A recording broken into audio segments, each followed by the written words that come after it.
Here's how to add a source to your project in Noodle Tools.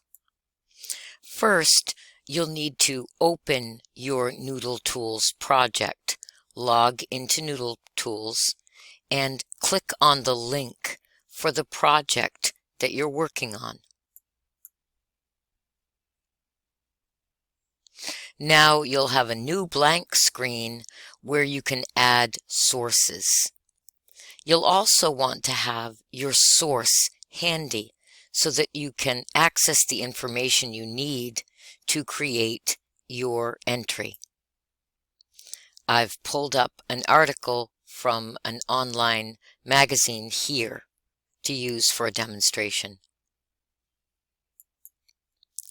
From the project screen, click New Source.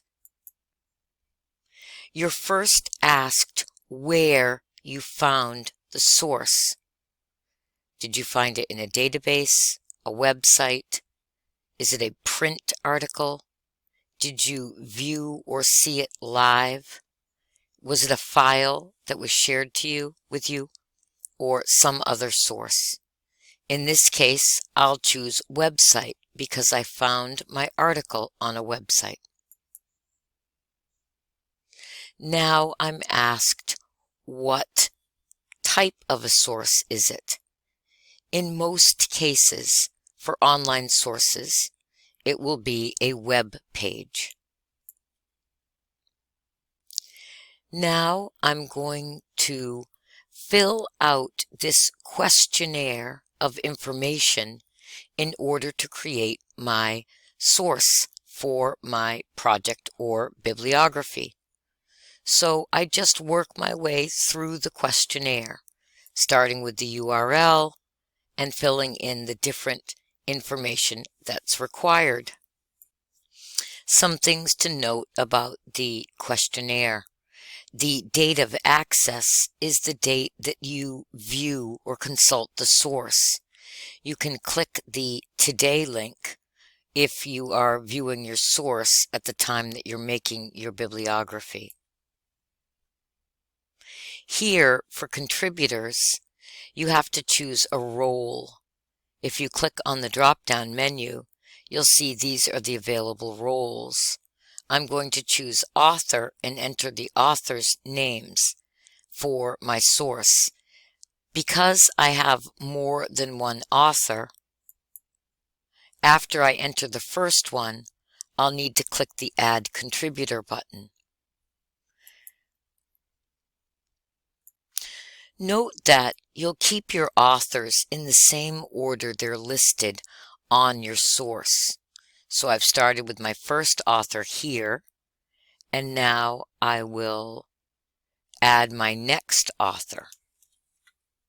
I've copied the author's name.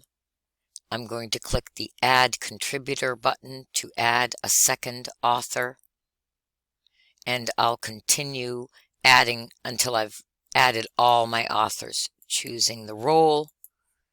My quick tip is to paste in the author's name and then trim out.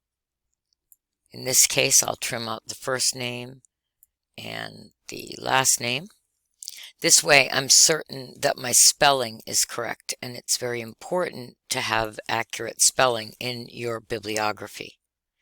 I've entered my second author, so I'll go ahead and click Add Contributor and add another author. I'll continue this until I've entered all my authors. I've entered all my authors, and now I am asked here for the web page or document article title. So when you look at your web page, the top of the web page will have a name. It might, in this case, it's the title of an article. Sometimes it's just the section name or the heading that's at the top of the page that you use.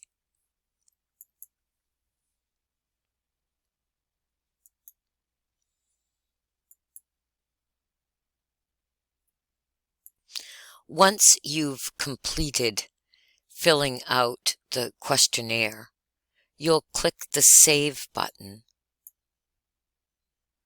and you'll see on your Sources page the full entry for your project. In this case, I've used APA. The formatting would be different if I had chosen MLA. But in both cases, I have a complete citation. In the next video, I'll show you how to export your bibliography so that it's fully formatted and ready to use in your paper.